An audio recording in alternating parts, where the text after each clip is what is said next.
Good morning, students. Now, in today's lecture, we will see new point, that is magnetometer.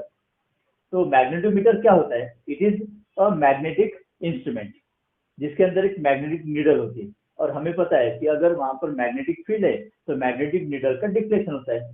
तो यही principal इस magnetometer में use होता है। ओके, सो magnetometer का एक मीनिंग यहाँ पर लिखा है, देखिए।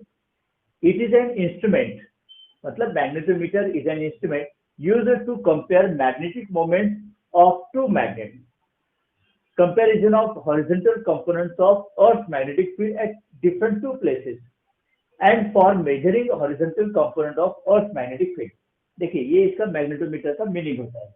अब इसमें ही देखिए तीन यूजेस दिए। कौन से तीन यूजेस यहाँ पर दिए? देखिए, it is an instrument use to measure. Okay, तो पहला यूज देखिए, to compare magnetic moments of two magnet. अगर हमारे पास दो बार मैग्नेट है और उनके मैग्नेटिक मोमेंट मतलब कैपिटल M1 कैपिटल M2, तो ये दोनों मैग्नेटिक मोमेंट कंपेयर कर सकते हैं हम। ठीक है। दूसरा यूज कौन सा दिया है?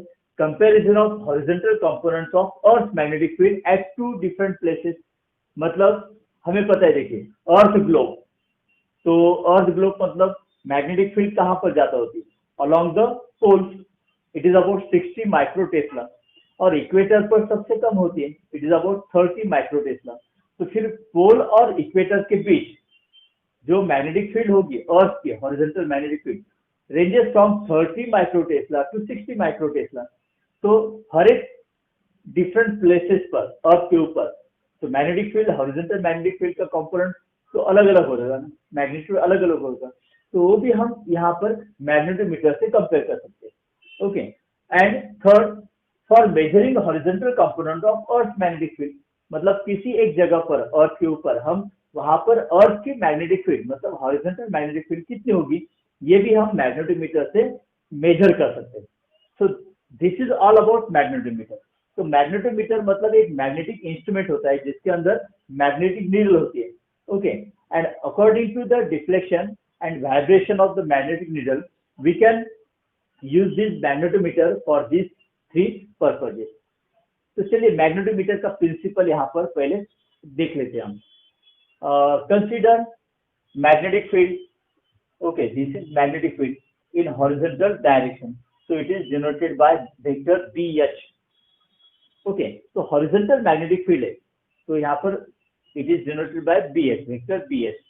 नो, यहाँ पर BH का मीनिंग और ये भी होता है कि अर्थ की हॉरिजॉन्टल मैग्नेटिक फील्ड, अर्थ की हॉरिजॉन्टल मैग्नेटिक फील्ड होगी। ओके, बिकॉज हमें पता है, देखिए, कि magnetic lines of forces move from geometrical south pole to the geometrical north pole, है ना।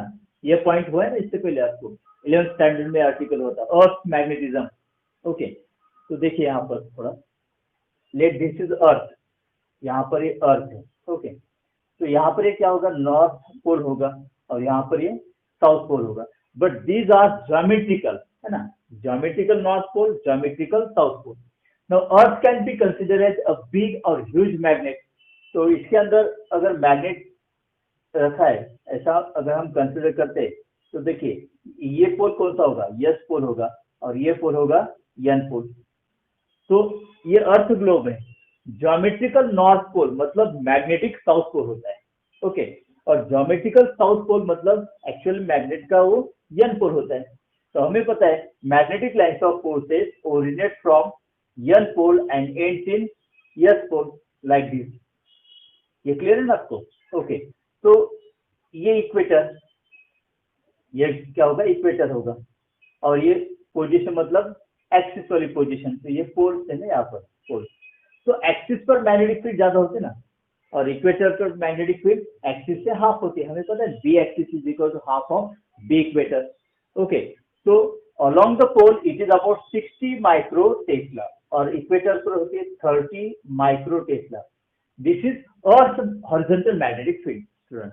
ठीक है, तो इक्वेटर टू पोल इसकी वैल्यू कैसे चेंज होगी? फिर 30 to 60 माइक्रो टेस्ला, यहाँ पर भी 30 to 60 माइक्रो टेस्ला। तो ये magnetic lines of forces at the equator horizontal होती है। Okay, and it changes its direction when it moves from equator to pole. देखिए यहाँ पर, तो ये हॉरिजॉन्टल मैग्नेटिक फील्ड मतलब BH। Right, that is called horizontal earth magnetic field. तो consider कीजिए ये हॉरिजॉन्टल मैग्नेटिक फील्ड है, जैसे यहाँ पर डॉटेड लाइन से दिखाई दे, ठीक है। तो this is horizontal magnetic field. अब अगर हम इसमें क्या करते हैं कि सपोज ये हमारे पास एक बार मैग्नेट है, ओके, टिप का मतलब क्या होगा, एन पोल, और ये एस पोल होगा।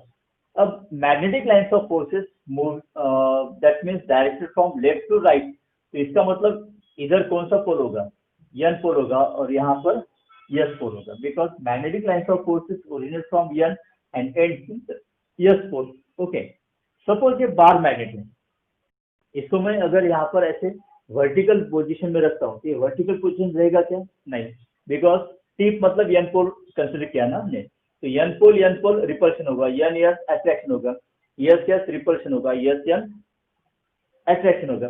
तो ये बार मैग्नेट फिर इस हॉरिजॉन्टल पोजीशन में आ जाएगा, ठीक है, राइट। अगर सपोज यहाँ पर इस बार मैग्नेट को मैं यहाँ से ऐसे डिस्प्लेस करता हूँ थ्रू स्मॉल एंगल थीटा, तो क्या होगा, ये इस पोजीशन में रहेगा। ओके, अगर इसको छोड़ देता हूँ तो फिर यहाँ पर फिर से ये ऐसे हॉरिजॉन्टल आने की कोशिश करता है because of magnetic forces. Okay, तो इस दौरान क्या होगा, यहाँ पर इस बार मैग्नेट का ऑसिलेशन होता है स्टूडेंट, यहाँ पर इसका ये इस तरह से ऐसे ऑसिलेशन होता है, and after some time it remains in horizontal position और in the direction of earth horizontal magnetic field, ठीक है। तो जैसे हम इसको यहाँ पर एक्स्ट्रा एनर्जी लगाते हुए इसको डिस्प्लेस करते हैं, ओके, और छोड़ देते हैं, तो यहाँ पर ये ऑसिलेशन परफॉर्म करेगा। तो हमें पता है कि यहाँ पर इट, ओके, तो बार मैग्नेट यहाँ पर कौन सा मोशन परफॉर्म करता है, रोटेशनल मोशन। ओके, तो टॉर्क कितना होता है यहाँ पर, इसका फॉर्मूला हमें पता है, देखिए लास्ट लेक्चर हमने ये आर्टिकल देखा था ना, तो torque tau is equal to M B sine theta, ये है ना फॉर्मूला टॉर्क। देखिए सपोज यहाँ पर बार मैग्नेट है, ये यहाँ पर बार मैग्नेट, ओके, तो ये एस पोजीशन मतलब पोल होगा, ये एन पोल होगा, तो मैग्नेटिक मोमेंट की डायरेक्शन ये होती है ना, मैग्नेटिक मोमेंट की डायरेक्शन हमेशा S pole to N pole होती है इनसाइड द बार मैग्नेट। अगर यहाँ पर इस बार मैग्नेट को इस तरह से अगर हम डिस्प्लेस करते हैं, okay, through the small angle theta, यहाँ पर एन पोल और यहाँ पर एस पोल चला जाएगा, ये एंगल कितना होगा, यहाँ पर स्मॉल एंगल होगा थीटा। ओके, तो ये इस पोजीशन पे देखें, इस पोजीशन पर बार मैग्नेट के ऊपर एक टॉर्क एक्ट होगा और उस टॉर्क की वजह से यहाँ पर ऐसे रोटेशनल मोशन परफॉर्म होगा। Okay, so that bar magnet starts oscillating like this, so it performs partially rotational motion. Okay, तो इस रोटेशनल मोशन के लिए जितना भी टॉर्क यहाँ पर एक्ट होगा बार मैग्नेट के ऊपर, उसका ये formula M B sine theta, where M is magnetic moment of this bar magnet, B मतलब यहाँ पर ये हॉरिजॉन्टल मैग्नेटिक फील्ड, तो यहाँ पर हम बी एच लिखते हैं सफिक्स, और sine theta. Okay, know if theta is very small, अगर थीटा की वैल्यू बहुत कम है तो हम साइन थीटा को क्या लिख सकते हैं, थीटा लिख सकते हैं ना, तो tau is equal to M B H into theta, let this is equation number 1। तो यहाँ पर इस बार मैग्नेट के ऊपर इतना टॉर्क एक्ट होता है और उसके कारण वो रोटेशनल मोशन या रोटेशनल वाइब्रेशन परफॉर्म करता है, राइट। नो ये एक इक्वेशन हो गया। अब देखिए यहाँ पर बार मैग्नेट, इसकी लेंथ है यहाँ पर, ओके, इसका मास कुछ होगा यहाँ पर, है ना, तो as it performs rotational vibrational motion like this, तो इसके ऊपर टॉर्क एक्ट होता है, that is rotational torque. Okay, तो रोटेशनल मोशन में टॉर्क क्या होता है, तो रोटेशनल मोशन में टॉर्क होता है tau is equal to I alpha, बराबर, I alpha moment of inertia of bar magnet into angular acceleration, ठीक है। तो आई का मतलब मोमेंट ऑफ इनर्शिया। देखिए generally bar magnet can be consider as uniform rod, तो इसका मोमेंट ऑफ इनर्शिया क्या रहेगा student, I is equal to M L square divided by 12, तो यहाँ पर इसका ये मोमेंट ऑफ इनर्शिया का फॉर्मूला होगा। ओके, लेकिन देखिए यहाँ पर कैपिटल एम का मतलब इस इक्वेशन में क्या होगा, mass of the bar magnet मतलब mass of the uniform rod, L length, और ठीक है डिवाइड बाय 12। तो ये फॉर्मूला यहाँ पर होगा। So let this is equation number 2। And what is alpha? Angular acceleration produce in the bar magnet. देखिए ये बार मैग्नेट इस तरह से ऑसिलेट अगर होता है तो परफॉर्मिंग पार्शियली रोटेशनल मोशन, तो इसके ऊपर टॉर्क कितना होगा, रोटेशनल टॉर्क, उसके लिए ये फॉर्मूला है। तो is equal to I alpha. Okay now तो इन इक्विलिब्रियम क्या होगा, ये दोनों टॉर्क एक ही होंगे, तो लेफ्ट हैंड साइड सेम है ना, अगर राइट हैंड साइड अगर कंपेयर करते हैं तो क्या होगा यहाँ पर, M B H theta is equal to I alpha. Okay और थीटा बाय अल्फा की वैल्यू क्या होगी, I divided by M B H. देखिए एच यहाँ पर सफिक्स है मतलब हॉरिजॉन्टल मैग्नेटिक फील्ड, तो ये इक्वेशन आएगा। Okay this is equation number 3। अब थीटा बाय अल्फा का रेशो हमने क्यों लिया है? ओके देखिए ट्रांसलेशनल ऑसिलेशन, ऑसिलेशन में आपको एक पॉइंट हुआ है, देखिए पीरियोडिक टाइम है ना, तो पीरियोडिक टाइम का फॉर्मूला क्या होता है, 2 पाई रूट एक्स बाय ए, ये है ना फॉर्मूला। ट्रांसलेशनल ऑसिलेशन मतलब डिस्प्लेसमेंट अपॉन एक्सेलरेशन, या फिर 1 अपॉन ए बाय एक्स अगर लिखते हैं हम, है ना, तो 2 pi root 1 upon A by X, है ना, ये फॉर्मूला आपने देखा होगा। Okay 2 pi root 1 upon acceleration per unit displacement. अब यही फॉर्मूला हम यहाँ पर भी अप्लाई कर सकते हैं। ओके तो देखिए यहाँ पर t is equal to 2 pi root theta divided by alpha, है ना, फॉर्मूले सिमिलर होते हैं ना translational motion and rotational motion में, राइट स्टूडेंट। तो यहाँ पर x बाय ए मतलब linear displacement upon linear acceleration. तो अगर ऑब्जेक्ट यहाँ पर रोटेशनल ऑसिलेशन परफॉर्म करता है तो यहाँ पर इसका पीरियोडिक टाइम क्या होगा, पीरियोडिक टाइम का मतलब क्या होता है, the time taken by bar magnet here to complete one oscillation. Okay तो periodic time is equal to 2 pi linear acceleration, देखिए periodic time is equal to 2 pi linear displacement के जगह पर एंगुलर डिस्प्लेसमेंट लिखना है और लीनियर एक्सेलरेशन की जगह पर एंगुलर एक्सेलरेशन लिखना है। ये फॉर्मूला बन गया ना यहाँ पर। तो periodic time of bar magnet के लिए फॉर्मूला क्या होगा फिर, t is equal to 2 pi root, अब देखिए थीटा बाय अल्फा की वैल्यू यहाँ पर निकाली हमने, तो this is I divided by M B. Okay तो यहाँ पर ये हॉरिजॉन्टल मैग्नेटिक फील्ड होती है, तो ये फॉर्मूला हो जाएगा student, this is very important formula. Okay t is equal to 2 pi root I upon M B, ये फॉर्मूला। अब देखिए t directly proportional to I मतलब moment of inertia of the bar magnet, t is inversely proportional to root M मतलब यहाँ पर M का मतलब क्या होगा, magnetic moment of bar magnet. Okay okay and B H मतलब एक्सटर्नल हॉरिजॉन्टल फील्ड, ठीक है। तो ये फॉर्मूला यहाँ पर बहुत इंपॉर्टेंट है। From this equation we can find the periodic time of oscillation of the bar magnet which takes place in the presence of magnetic field. देखिए इस तरह से अगर इसको मैं यहाँ से डिस्प्लेस करता हूँ थ्रू स्मॉल एंगल, तो यहाँ पर ये ऐसे ऑसिलेट होगा कुछ देर और बाद में फिर हॉरिजॉन्टल पोजीशन में आ जाएगा। तो periodic time of oscillation of the bar magnet in the presence of external magnetic field is given by this equation, t is equal to 2 pi root I upon m b। तो यहाँ पर bs लिखा है, that is horizontal magnetic field। Okay student, तो यहाँ पर इसका magnetometer का मतलब मीनिंग क्लियर होता है और ये इंपॉर्टेंट फॉर्मूले यहाँ पर। ओके अब इसके बाद हम इसके यूजेस देखते हैं, जैसे इसके मीनिंग में मेंशन हुआ है ना। देखिए फर्स्ट यूज क्या होगा यहाँ पर, कंपैरिजन ऑफ BH मतलब earth horizontal component of magnetic field, okay, at different places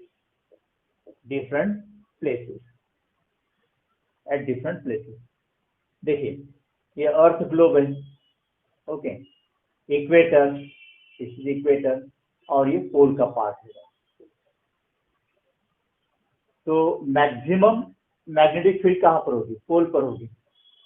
तो ये geometrical north pole, geometrical south pole मतलब इसके अंदर अगर हम कंसिडर करते हैं कि ह्यूज मैग्नेट है, ओके, तो ये होगा एस पोल, ये होगा एन पोल। तो magnetic lines of forces originate from N pole and ends in S pole like this, right. तो पोल पर मैग्नेटिक फील्ड सबसे ज्यादा होती है और इक्वेटर पर उसके हाफ होती है। तो देखिए, जैसे यहाँ पर डिस्कस किया कि इक्वेटर पर मैग्नेटिक फील्ड कितने होती है, 30 माइक्रो टेस्ला, और पोल पर होती है 60 माइक्रो टेस्ला। तो बिटवीन इक्वेटर एंड पोल यहाँ पर मैग्नेटिक फील्ड वेरिएबल होगी, राइट। तो अगर हम दो पॉइंट यहाँ पर, मतलब दो प्लेसेस यहाँ पर कंसिडर करते हैं, तो ये प्लेस होगा पी और ये होगा क्यू प्लेस। तो इस दो डिफरेंट प्लेसेस के ऊपर अर्थ की जो हॉरिजॉन्टल मैग्नेटिक फील्ड होगी उसकी कंपोनेंट्स हमें कंपेयर करने होंगे। ओके स्टूडेंट, तो चलिए यहाँ पर हम इसको कंपेयर करते हैं। तो ये फॉर्मूला हम यूज करेंगे। ओके, सपोज बार मैग्नेट है और हम पी पोजीशन पर खड़े हैं, ठीक है। तो वहां पर अर्थ की हॉरिजॉन्टल मैग्नेटिक फील्ड होगी। तो हमारा जो मैग्नेटोमीटर होगा उसमें जो मैग्नेट होगा, देखिए ये मैग्नेट है उसके अंदर, okay, N pole S pole. तो इसको अगर हम डिस्प्लेस करते तो ये यहाँ पर ऐसे ऑसिलेशन परफॉर्म करेगा। तो वहां उस पोजीशन पर, मतलब पी पोजीशन पर हम उसका पीरियोडिक टाइम मेजर कर सकते हैं ना। तो फॉर्मूला क्या होगा, T1 is equal to 2 pi root I divided by M B H 1। Okay, मतलब वही मैग्नेट, मतलब जो मैग्नेट हमने पी पोजीशन पर यूज किया है वही मैग्नेट हमें क्यू पोजीशन पर भी यूज करना है। तो दोनों पोजीशन पर एक ही बार मैग्नेट है। तो अगर एक ही बार मैग्नेट है तो उसका moment of inertia and magnetic moment दोनों की वैल्यू कैसे रहेगी, सेम रहेगी, कांस्टेंट रहेगी। ओके, तो अब देखिए पी पोजीशन पर अगर हम जाते हैं तो वहां पर भी अगर मैग्नेटोमीटर, ओके, तो मैग्नेटिक नीडल अगर हम डिस्प्लेस करते तो वहां पर भी ऐसे सोल्यूशन होगा। उसका पीरियोडिक टाइम होगा यहाँ पर T2। तो उसके लिए फॉर्मूला क्या होगा, 2 pi root I divided by M B H 2। Okay, एक ही मैग्नेट दोनों डिफरेंट प्लेसेस पर हमें यूज करना है, मतलब उसका मोमेंट ऑफ इनर्शिया और मैग्नेटिक मोमेंट दोनों की वैल्यू सेम रहेगी। ओके, लेकिन अर्थ का जो मैग्नेटिक फील्ड होगा, हॉरिजॉन्टल मैग्नेटिक फील्ड, तो पी और क्यू पोजीशन पर डिफरेंट होगा, है ना। तो BH1 होगा पी पोजीशन पर और BH होगा क्यू प्लेस पर, और ये पीरियोडिक टाइम। अगर इसको कंपेयर करते हैं हम, देखिए T1 by T2 is equal to क्या होगा यहाँ पर, yes, root BH2 divided by BH1, right, because 2 pi I N तो कैंसिल होने वाले। नो, अगर इसको इसका स्क्वायर लेते हैं हम तो क्या होगा, T1 by T2 bracket square is equal to BH2 divided by BH1। Restaurant, मतलब एक जगह पर हमें मैग्नेटिक फील्ड पता है तो दूसरी जगह पर हम मैग्नेटिक फील्ड इससे निकाल सकते हैं, बिकॉज T1 T2 की तो वैल्यू हम मैग्नेटोमीटर से निकाल सकते हैं ना। तो इस तरह से हम कंपेयर कर सकते हैं horizontal magnetic field at two different places, है ना। P प्लेस पर BH1 है और Q प्लेस पर BH2 है। तो ये यहाँ पर कंपैरिजन मिल गया ना हमें। तो हमें क्या करना है कि दोनों जगह पर मैग्नेटोमीटर से मैग्नेटिक बार मैग्नेट का पीरियड ऑफ ऑसिलेशन मेजर करना है और उसका स्क्वायर लेना है, और उसका कंपैरिजन अगर करते हैं तो हमें दो जगह पर मैग्नेटिक फील्ड की कंपैरिजन मिल जाएगी। ओके, तो BH1 मतलब horizontal magnetic field eight P position, BH2 का मतलब horizontal magnetic field eight Q position. तो दोनों पोजीशन पर हम इस तरह से मैग्नेटिक फील्ड डिफरेंट मतलब कंपेयर कर सकते हैं, राइट। ओके, नेक्स्ट यूज देखते हैं student, second, comparison of magnetic moment of magnets of same size। देखिए दो बार मैग्नेट है लेकिन सेम साइज है। कंसिडर कीजिए ये दो बार मैग्नेट है, ठीक है। देखिए साइज दोनों की सेम है। Comparison of magnetic moments of magnets of same size. देखिए ये दो बार मैग्नेट है, ओके, रेड वाला और ब्लैक वाला, ये दोनों के टिप मतलब एन पोल्स है यहाँ पर। तो ये दो बार मैग्नेट कैसे, दो सेम साइज के, ओके। लेकिन अगर डायमेंशन सेम है इसके, लेकिन मैग्नेटिक मोमेंट्स अलग हो सकते हैं ना। और मैग्नेटिक मोमेंट्स का मतलब क्या होता है, देखिए मैग्नेटिक मोमेंट मतलब पोल चेंज इनटू मैग्नेटिक लेंथ, ठीक है। लेंथ सेम होगी दोनों की लेंथ सेम होगी, लेकिन पोल स्ट्रेंथ अलग अलग हो सकती है इसकी पोल स्ट्रेंथ अलग अलग हो सकते हैं, बिकॉज ये दोनों अगर अलग अलग मटेरियल से बने हैं, ओके, और इनकी डेंसिटी अलग अलग है, तो फिर पोल स्ट्रेंथ भी अलग अलग होता है, डायमेंशन अगर सेम भी हो तो, है ना। तो सेम साइज के दो बार मैग्नेट है और मैग्नेटिक मोमेंट दोनों का अलग अलग होगा। तो देखिए अगर यहाँ पर हॉरिजॉन्टल मैग्नेटिक फील्ड है एक, तो हम यहाँ पर क्या करते हैं, पहला एक मैग्नेट लेते हैं, ओके, डिस्प्लेस करते हैं उसको और उसका पीरियोडिक टाइम मेजर करते हैं। तो ये पीरियोडिक टाइम कितना होगा, T1 होगा, और इसका मैग्नेटिक मोमेंट कितना होगा, M1 होगा, ओके। तो फर्स्ट मैग्नेट के लिए periodic time T1 and magnetic moment M1 होगा। अब सेकंड बार मैग्नेट यहाँ पर लेते हैं, ओके, मतलब मैग्नेटोमीटर के अंदर अगर उसको डिस्प्लेस करते हैं कुछ स्मॉल एंगल से, तो वो भी यहाँ पर ऐसे ऑसिलेशन परफॉर्म करेगा। तो इसका भी पीरियोडिक टाइम हम मैग्नेटोमीटर से मेजर कर सकते हैं। लेट दिस इज T2 और उसका मैग्नेटिक डायपोल मोमेंट क्या होगा, M2 होगा, ठीक है। अब दोनों की साइज सेम है, ओके, मास भी सेम होगा और लेंथ भी सेम है, मतलब यहाँ पर मोमेंट ऑफ इनर्शिया दोनों का कैसा रहेगा, सेम रहेगा, and which is equal to I, okay. दोनों का मोमेंट ऑफ इनर्शिया सेम रहेगा स्टूडेंट। तो यहाँ पर T1 के लिए फॉर्मूला क्या होगा, from this equation 2 pi root I1 divided by M1 BH, okay, this is equation number 1. Similarly T2 is equal to 2 pi root I2 divided by M2 BH, equation number 2, where BH is external magnetic field, horizontal magnetic field. तो दोनों case में, दोनों बार magnet के लिए external magnetic field एक ही रहेगी, right. Now अगर इसको हम कंपेयर करते हैं तो T1 by T2 is equal to, इसका अगर रेशियो लेते हैं तो 2 पाई कैंसिल, BH भी कैंसिल हो जाएगा, और फिर I1 और I2 दोनों सेम साइज के, तो दोनों का मोमेंट ऑफ इनर्शिया भी सेम होगा, तो वो भी कैंसिल हो जाते हैं। तो यहाँ पर बचेगा क्या फिर, root S M2 divided by M1, right. और इसका स्क्वायर लेते हैं हम तो क्या होगा फिर, T1 by T2 bracket square is equal to M2 by M1, okay. तो देखिए comparison of magnetic moment of same size, okay. तो यहाँ पर ये ऐसा होगा। अगर थर्ड यूज यहाँ पर क्या होगा, comparison of magnetic moment of magnet of different size,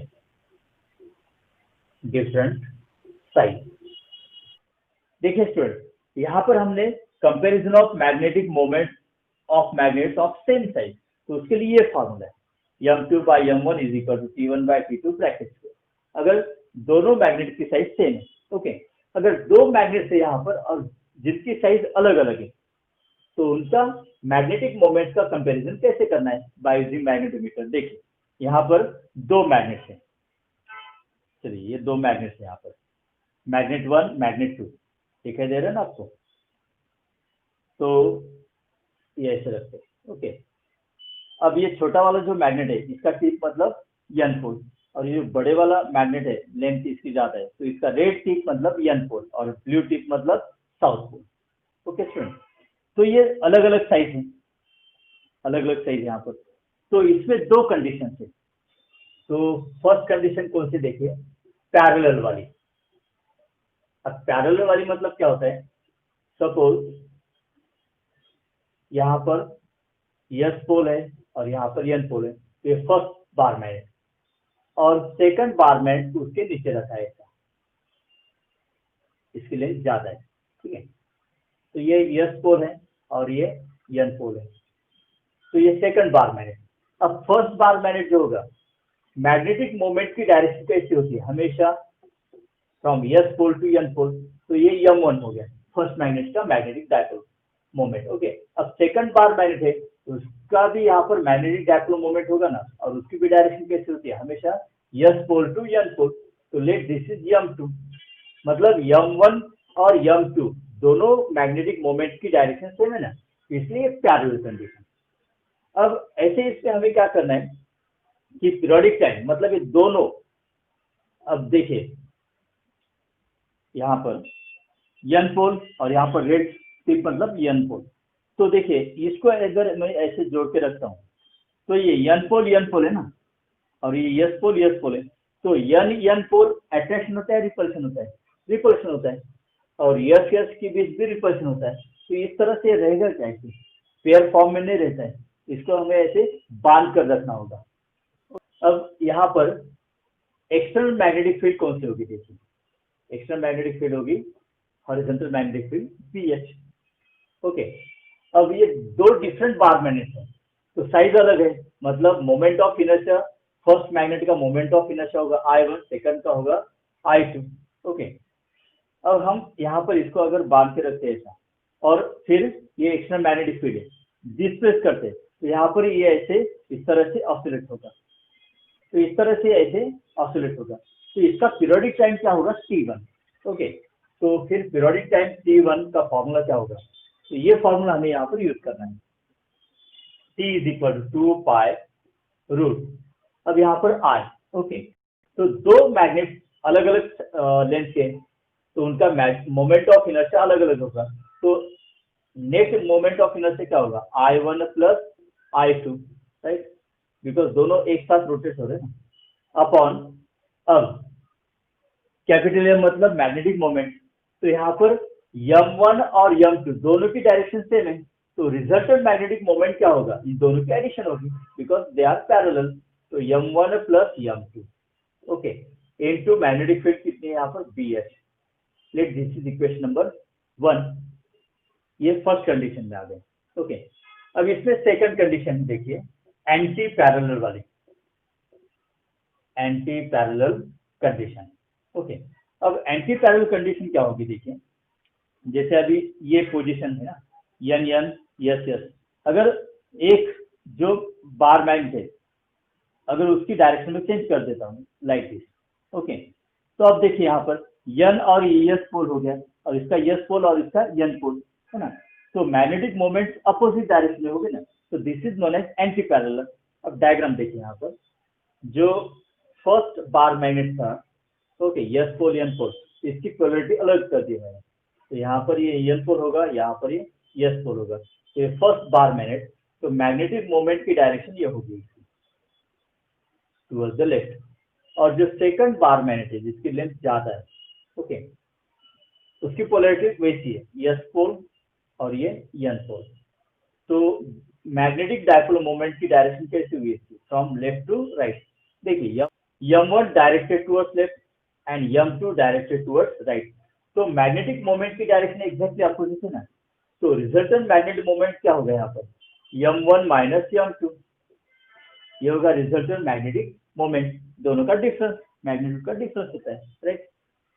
now देखिए n पोल s पोल, और नीचे वाला चाहिए n पोल s पोल। ओके, अगर ये मैग्नेटिक फील्ड मतलब हॉरिजॉन्टल मैग्नेटिक फील्ड के अंदर ऐसे रखते हैं, तो यहाँ पर हॉरिजॉन्टल मैग्नेटिक फील्ड होगी एक्सटर्नल BH।